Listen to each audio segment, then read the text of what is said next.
Welcome সবাইকে। তো এখন আমাদেরকে শুরু করার জন্য আমাদের দুটো জিনিস লাগবে। একটা হচ্ছে এডাব্লিউএস অ্যাকাউন্ট। এডাব্লিউএস অ্যাকাউন্ট লাগবে। ওটা হতে পারে আপনার নিজস্ব অ্যাকাউন্ট, আর আপনার যদি আপনি কোনো এডাব্লিউএস এর ইভেন্টে পার্টিসিপেট করে থাকেন, হয়তো আপনি একটা এডাব্লিউএস এর টেম্পোরারি অ্যাকাউন্টে কোড পাইছেন, আপনি চাইলে ওটাতেও প্র্যাকটিস করতে পারেন। আর চাইলে আমরা একটা নিউ এডাব্লিউএস এর অ্যাকাউন্টও যেটা আপনাদের আছে সেটা ইউজ করতে পারেন। সেক্ষেত্রে আপনাদের বিলিংয়ের বিষয়টা মাথায় রাখতে হবে, কারণ নিজস্ব অ্যাকাউন্ট দিয়ে করলে একটা বিল আসতে পারে। সেটা হয়তো বা আপনাকে এডাব্লিউএস এর ক্রেডিট থাকলে ওখান থেকে ওটা চার্জ করবে, অথবা অলওয়েজ আপনাকে অ্যাকচুয়াল টাকা পে করতে হবে। তো এই বিষয়টা একটু খেয়াল রাখতে হবে। তো আমরা যাদের আমাদের নিজেদের অ্যাকাউন্ট আছে, আমরা ফার্স্টে যেটা করব, অলওয়েজ বেস্ট প্র্যাকটিস সেটা হচ্ছে রুট অ্যাকাউন্টে ডিসেবল করে রাখা এবং একটা ফুল অ্যাডমিন অ্যাকাউন্ট দিয়ে চালানো। সেটাই আমরা তৈরি করব। যে আমরা প্রথমে আইএমে যে আমরা একটা ফুল অ্যাডমিন অ্যাক্সেসের জন্য একটা অ্যাডমিনিস্ট্রেশন অ্যাকাউন্ট তৈরি করব। তো আমরা প্রথমে এটাতে যাচ্ছি। তো আমরা আইএমে যে একটা আমরা অ্যাডমিনিস্ট্রেটর তৈরি করব।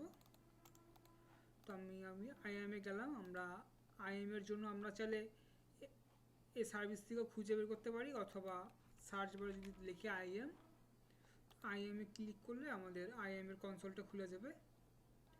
এখন আমরা ইউজারে ক্লিক করব, দেন অ্যাড ইউজারে ক্লিক করব, তারপরে ইউজারটার নাম দেব, তারপরে আমরা পাসওয়ার্ড ক্রেডেনশিয়ালটায় পাসওয়ার্ড বেস অ্যাক্সেস দেব, এবং কাস্টমে যে আমরা একটা পাসওয়ার্ড দেব।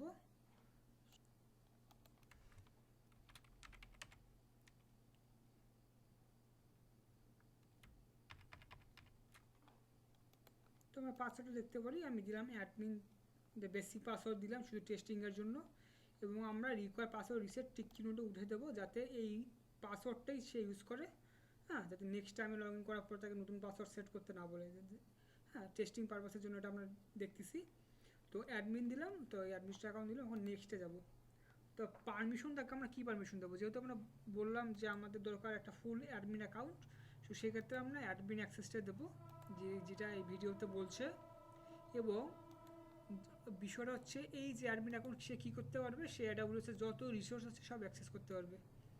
হ্যাঁ, তো সে চাইলে রিসোর্স তৈরি করতে পারবে, ডিলিট করতে পারবে, মডিফাই করতে পারবে, অন্য ইউজারকে পারমিশন দিতে পারবে, অন্য ইউজার থেকে পারমিশন রিভোক করতে পারবে, এভরিথিং সে করতে পারবে। তো আমরা এটা অ্যাক্সেস দিলাম। দেন নেক্সট ট্যাক্সে যাব। ট্যাক্সটা অপশনাল। তারপর আপনারা যদি ইনফরমেশন ট্র্যাকের জন্য, বিলিংয়ের জন্য ইউজ করতে চান, ট্যাগটা অনেক হেল্পফুল। তো আমি এখন রিভিউতে যাব। এটা আমাদের বেসিক ওভারভিউ দেখাচ্ছে আমরা তখন যা যা করলাম। যদি সব ঠিক থাকে আমাদের প্রয়োজন মতো ক্রিয়েট ইউজারে ক্লিক করব। তো ক্রিয়েট ইউজারে ক্লিক করার পরে আমার ইউজারটা সাকসেসফুলি অ্যাড হয়েছে। আমরা এটাকে আমরা যদি সিএসভিটা ডাউনলোড করি, তো এখানে আমরা যে বেসিক ইনফরমেশনটা পাবো সিএসভির, তো সেটা আমরা দেখতেছি।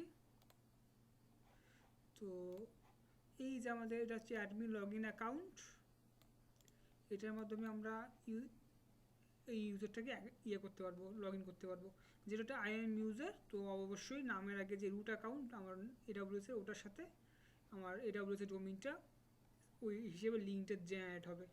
তো এখন যদি আমি একটু কগনিটো মোডে যাই, কগনিটো মোডে যেয়ে আমি এই ইউজারটাকে একটু লগ ইন করার চেষ্টা করি, তো দেখতে পারবো যে আমার একটা লগ ইন উইন্ডো খুলছে, এবং আমার এই অ্যাকাউন্ট আইডি যেটা আমার নাম, আমাদের এই ইউজারের নাম দেখাচ্ছে, এবং এই ইউজারের যেই আইডি সেটা আমরা লগ ইন করতে পারবো। এই ইউজারের নাম হচ্ছে অ্যাডমিনিস্ট্রেটর, এবং তার পাসওয়ার্ড যেটা আমরা দিচ্ছি।